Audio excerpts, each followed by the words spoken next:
Welcome back to another episode of Made to Reign, a resilient parenting podcast. I'm Abby, your host and fellow mom in the middle of messy motherhood moments right alongside you.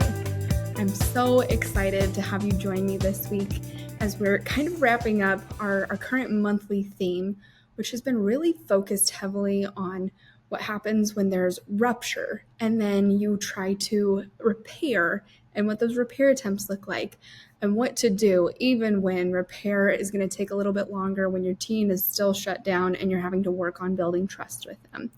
And so today we are going to be focusing on guilt.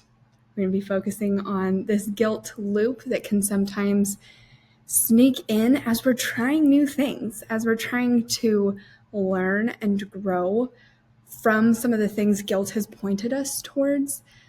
But important part is I don't want us to stay stuck in that guilt loop. And it's been a couple episodes since we talked a lot about shame, but I want to talk about guilt today. I want to talk about what its purpose is and how to not stay stuck in it. So we are going to jump into that. And something that I want to think about as we're talking today is, what are the moments of guilt that might be holding you back, that might be preventing you from showing up as the kind of mom and the kind of parent or spouse or co-parent, anything that you would like to be, and thinking about how we can tune into what that guilt is telling us and grow through it so that you can step into the parent you want to be, so that you don't have to be held back by that guilt. And why we are talking about this is because I think guilt comes up in just about every single session when I'm talking with a mom. That shame is often there, but usually guilt is there because sometimes there is something that you're doing that is not the best, the healthiest for you or your teen. And so that guilt is signaling to you, hey, I'm doing something I'm not exactly proud of. I'm doing something that's not completely aligned with my values. I feel like I'm not living within the integrity of my values and therefore my boundaries. And so we want to pay attention when that guilt shows up, but I also want to pay attention to how much of that is running the show. Because like I said, it shows up in I think every single session that I have. And so thinking about that low hum of guilt, what is it telling you? Oftentimes it's, I should have known better, or that whisper of, I messed them up, or even maybe I'm just not cut out for this. And that's where I want you to hear today. You're not a bad mom. In fact, I titled the whole podcast this, You're Breaking Cycles. So in today's episode, we're going to explore how to move from guilt into grace to then get growth, even if you've been stuck in shame or guilt or silence for a while. And I want to start with talking about this guilt loop. So when I think about the guilt loop, like I said, there is a time and place where sometimes guilt is helpful information. And I don't want us to bypass or shirk off our responsibilities when it comes to things we do need to attune to, things that we need to take responsibility of. But I also want to pay attention that we're not just so focused on being attuned to things that we can't give ourselves credit where credit is due, and that we're so steeped in guilt and shame that we become ineffective. And so I think it is kind of that hard balance that we often find ourselves in, where it's well, I think I have to mentally and emotionally beat myself up. Otherwise, it looks like I'm just permissive and don't care about anything.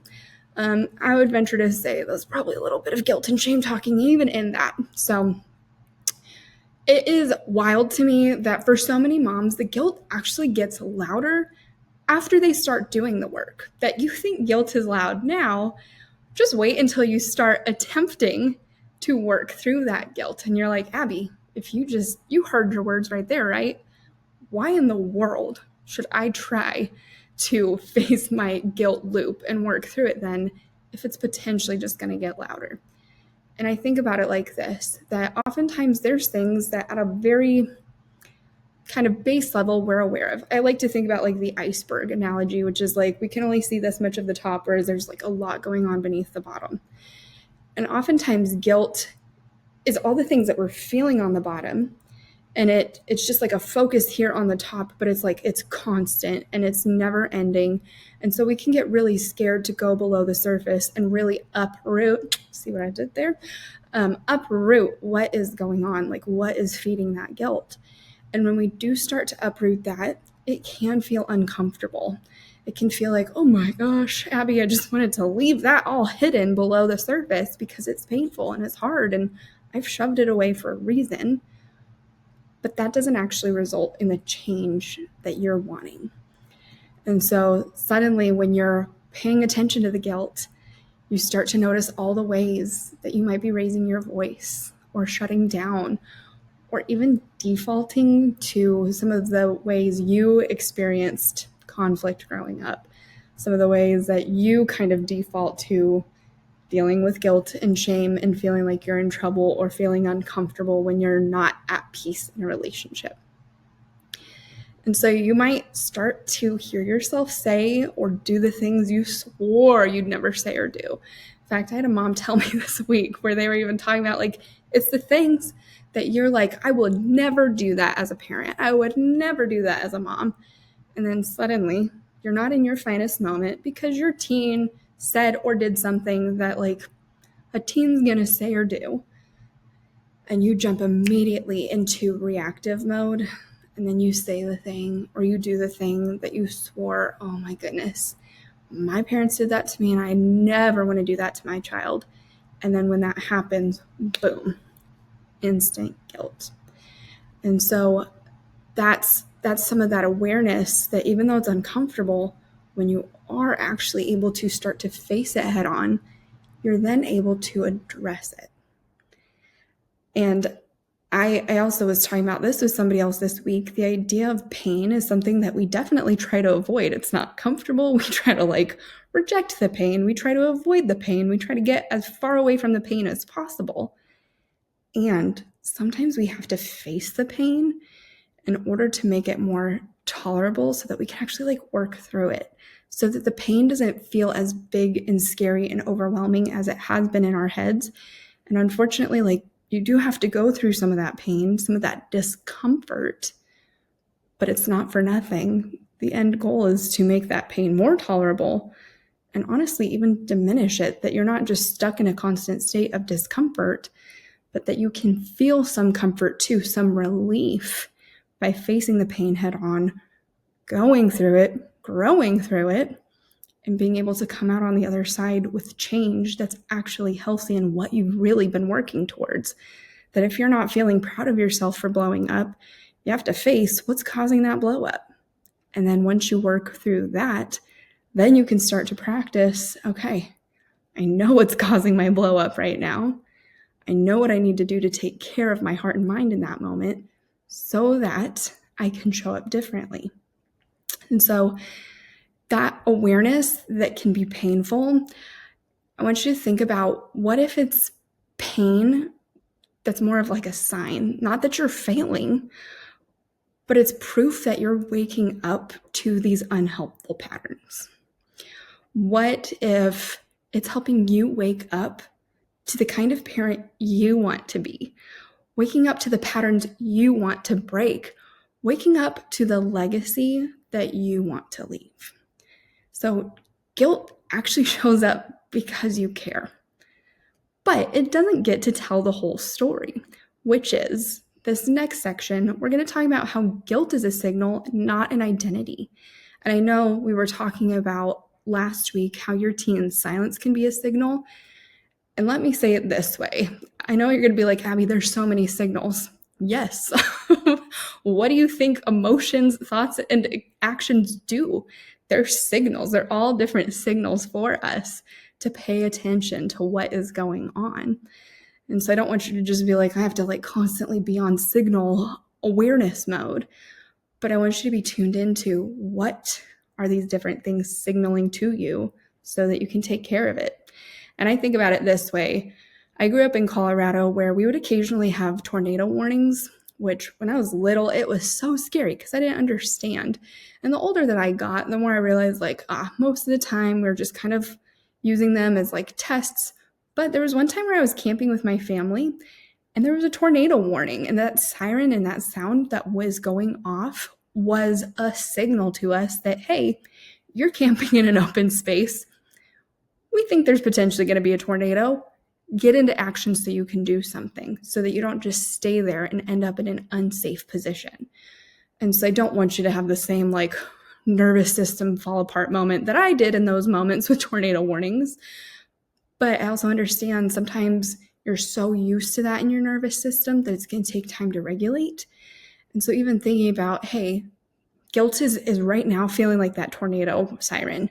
It's telling me warning, warning, danger. So instead of staying put and doing the thing that you think will take care of it, I want you to move. I want you to try something different. I want you to get into a new pattern. Get away from the tornado, quite literally, right? The emotional tornado that could be welling up inside of you, and go to a place that is going to be safe and grounded and help you regulate yourself so that you can face the storm head on. So thinking about how guilt is that signal, it is not your identity. So I want to name something important here, which Brene Brown talks about. And I think I even mentioned it in one of my earlier episodes when I was talking about shame and my weird analogy of how shame is like being at the candy store. Shame tells us that there's something wrong with us, but guilt tells us that we've done something wrong. And like I said, there are times where guilt is running the show. It's not helpful. But when it is helpful, usually it's telling us when we've acted against our values and our moral system. And so even though guilt is telling us I did something bad, I don't want you to internalize that as I am something bad. I don't want you to internalize it as shame. I actually want you to use guilt as a tool. So I want you to think about what guilt is telling you, that it is purposeful, that we are using it as a tool. And that's where a lot of moms do get stuck, is because they start to lean into the voice of shame, saying there's something wrong with me, I can't do this, I'm messing everything up, instead of paying attention to the guilt that might be there on purpose, to use that as a guide to change things up. So I want you to know it is not in what you did, but in who you believe you are is part of what's creating this narrative in your mind, that you are taking your actions. And this is the other part too, is like, if you are genuinely awful to your child, that probably is a character issue. That probably is like part of the identity work you're going to have to work through. If you're just like, I hate my children, I hate life, I hate people, like, and that's the kind of attitude you have, then yeah, that's something to be addressed and worked through. Most likely with a therapist at that point, because there's probably a lot of, my guess would be trauma and other things kind of looped in there. But more often than not, I find that moms fall in this like healthy category of, I love my teen, and sometimes they really just drive me nuts. Does that make me a bad parent? Does that mean I'm the worst mom ever? And I need you to hear this. No, it does not. You are not ultimately flawed for having human moments. Like, that's part of being human. We're going to have flaws. We're going to have imperfect moments. But I want you to pay attention to when you're starting to believe that narrative, and it's not just guilt anymore, but you're shifting it into, this is who I am. Because then every tough moment is going to confirm that for you. Every conflict with your teen just adds to that pile. And soon you start parenting from a place of fear and self-doubt. And guilt, when it's actually seen clearly, can actually be a helpful signal. It doesn't mean that we have to parent from fear or self-doubt. That's, again, part of resilience, rooted in resilience, is that we're going to make mistakes, and we got to pull ourselves back up and keep going forward, instead of becoming overwhelmed by fear and guilt and over control because we're trying to avoid some of the discomfort that guilt might bring up for us. So I want you to think about how guilt really is that signal to point you to your values, to highlight where you want to grow, that it can say, hey, something here matters to you. So instead of spiraling into shame, what if you got curious? I told you last week, I want you to get curious when your teen is quiet. When you're feeling guilty, I want you to get curious Where's this guilt coming from? What is my guilt trying to protect? What does it want me to pay attention to? What values do I feel like I'm living outside of? Because that's where grace gets to enter. When we start to get curious and realize that we're not living as congruently as we would like to, we can have grace, because if you remember, we've got guilt, which is going to lead us into grace, and then we'll also talk about how that guides us to growth. So this next section, I want to focus on how healing isn't linear. And when you start doing the work, nobody's ever like, hey, it's not going to feel perfect. In fact, I don't know about you, but when I start to think about doing the work, I'm like, oh man, I'm gonna focus in hard on that. I've got my workbook ready, or I've got my journal ready, or I've got like my to-do list ready. I'm gonna get in there and I'm gonna heal, and I'm gonna heal so good. And the reality is that yes, you can work towards healing, you can work towards growth and improvement and healthier ways of living. And sometimes it's like unearthing that bottom of the iceberg first, and it can feel really messy. In fact, one of my favorite memes that I ever saw was that sometimes the healing process is like getting hit by a bunch of dodgeballs all at once. And that it's like, yeah, it sometimes feels like it's going to get worse before it gets better. And that's not to discourage the process of growth and healing. It's just to be more realistic that if you're expecting perfection right off the bat, that you might get discouraged. And then guess what? It's just going to add more to your guilt and shame, because you're like, well, I'm not doing it perfectly. Therefore, why should I even keep doing this? I should just give up.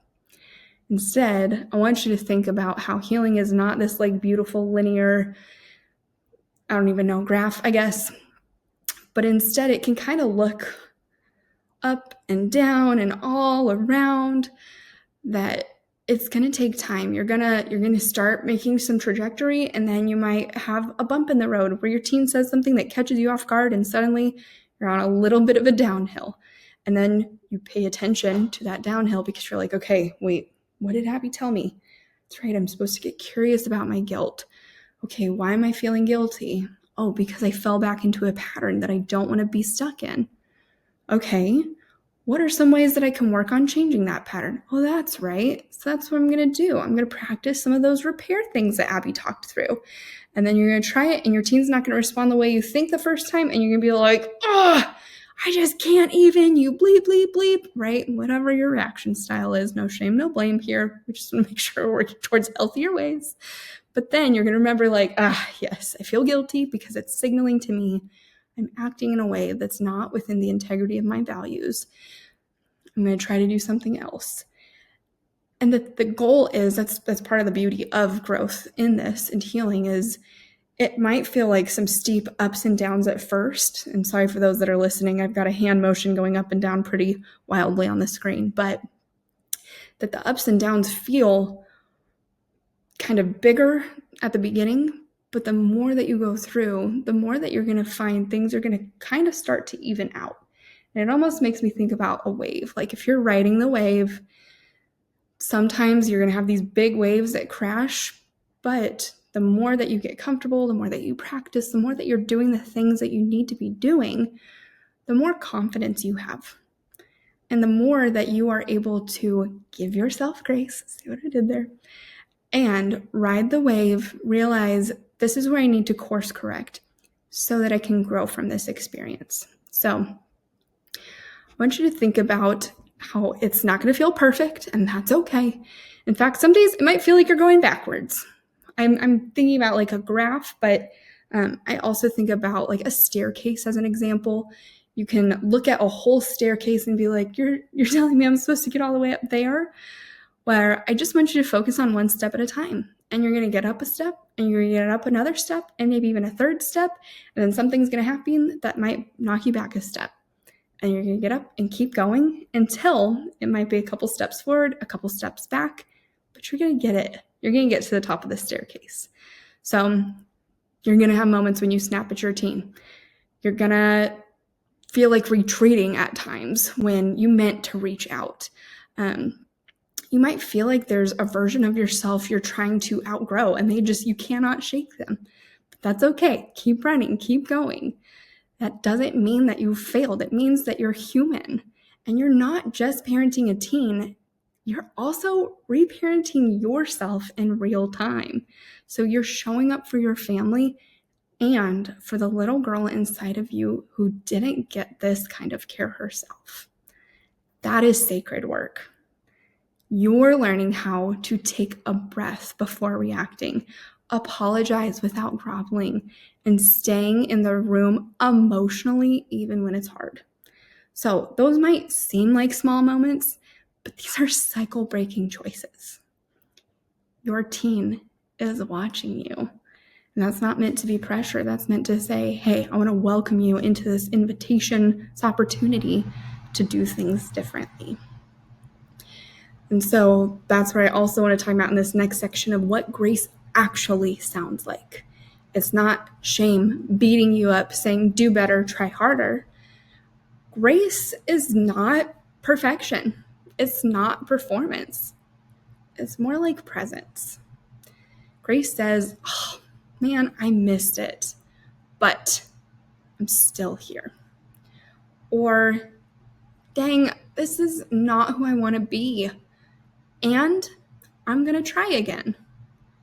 Grace even says, I'm allowed to learn. And this isn't about giving yourself a pass. It's not about giving yourself permission to be a victim, right? It's permission to practice, to show up messy, to take accountability, which I want you to do. And that's what I want you to model for your teen, because I want them to take accountability for their actions. But part of it is being able to take accountability and to try again without the shame spiral. That I want you to even reflect on this over the next week. What is one moment I've carried guilt over? And then with that guilt, what is it signaling? And more to that is, does this actually prove how deeply I care if I'm acting in a way that is not aligned with my values? And even more than that, it's not just like, okay, is this proving how much I care if I'm acting in a way that's not aligned with my values? Or if I'm paying attention to this guilt and trying to lean in and give myself grace, does that need to be what I focus on as proof that I care and that I'm trying and that I'm learning to do things differently? And so this last little piece here before we wrap up our episode for this week is kind of this rooted shift from guilt to growth. And this is what I've been mentioning a couple times today already, but I want you to take away this shift today. That guilt can lead us into grace, and that grace can lead us into growth. So when guilt shows up, instead of just avoiding it, notice it. Pay attention to the signal. Get curious. Figure out what guilt is telling you that you actually care about. Instead of listening to it and saying like, well, see, you must not care because you're acting from a place of guilt and you're not doing things right and blah, blah, blah, blah, blah. Yeah, nope, shut that down. Once you notice, guilt is signaling to me I do care deeply about this because it's bothering me. And then grace can enter, not to excuse, but to invite change. And I think especially with this generation of moms, raising this generation of teens, it's been really difficult because I think some of the messaging that our teens have been receiving, it kind of feels like, at least from my experience, I can't speak for everybody, but I think a lot of teens almost have this feeling or attitude towards their parents of like, well, it's all their fault. And like, clearly they don't understand because they don't get what it's like to grow up in my time. And I think sometimes when I bring up with moms, like, hey, what part of your guilt is coming from your own parenting? From your own experience with your parents. What are some of the ways in which they might have done their best and it wasn't what you needed?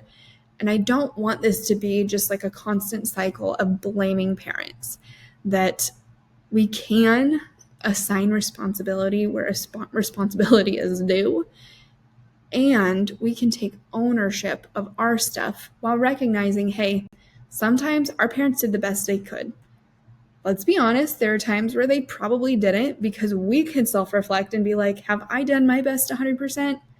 Sometimes yes, and sometimes way no.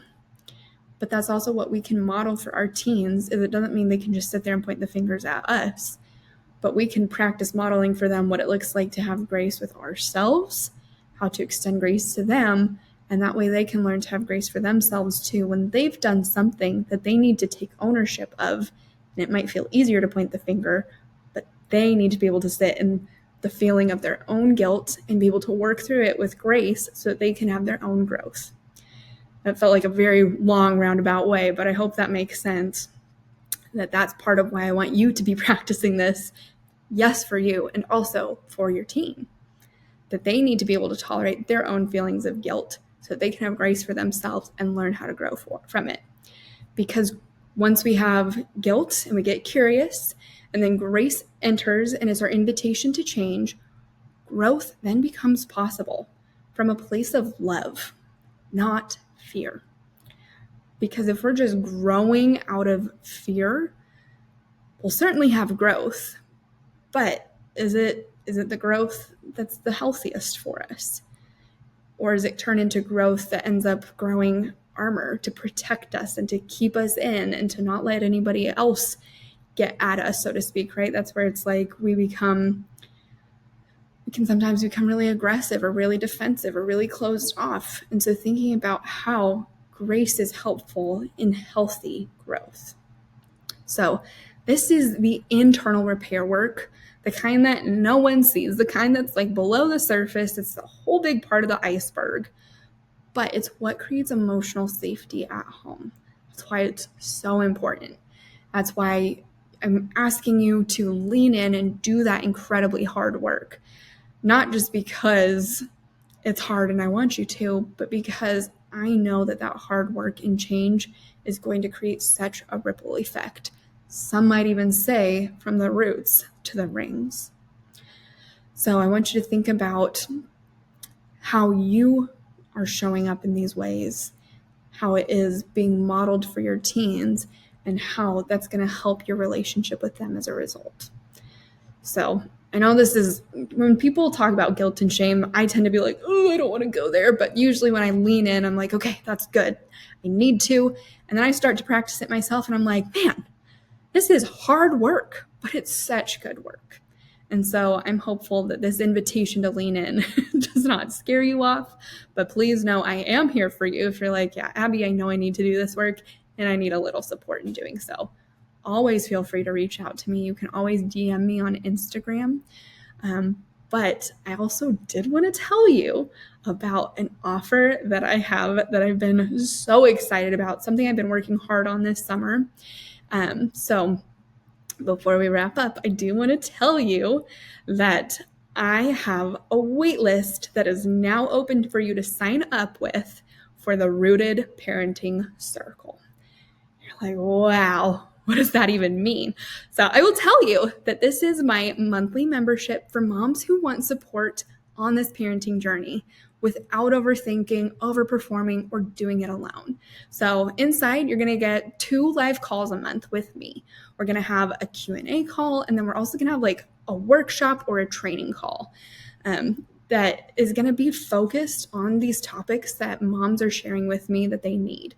I'm also going to be providing for you some weekly reflection prompts and some tools for you to think about, because I've told you before, being able to implement what you're learning is so much more important to me than just throwing information at you. And so my hope is that I'm giving you tools and giving you prompts, things that you can then go and implement in your own home. And it's a private community off of social media. I know that sometimes the Facebook groups can be helpful, and sometimes they can become like really inflammatory and toxic places. So though I can't control what others say, I will be moderating and monitoring what is going on in there so that you can share openly and honestly and get support, that it's not just another scary Facebook group. And I also want to be able to provide you encouragement to stay grounded, even in the messy middle.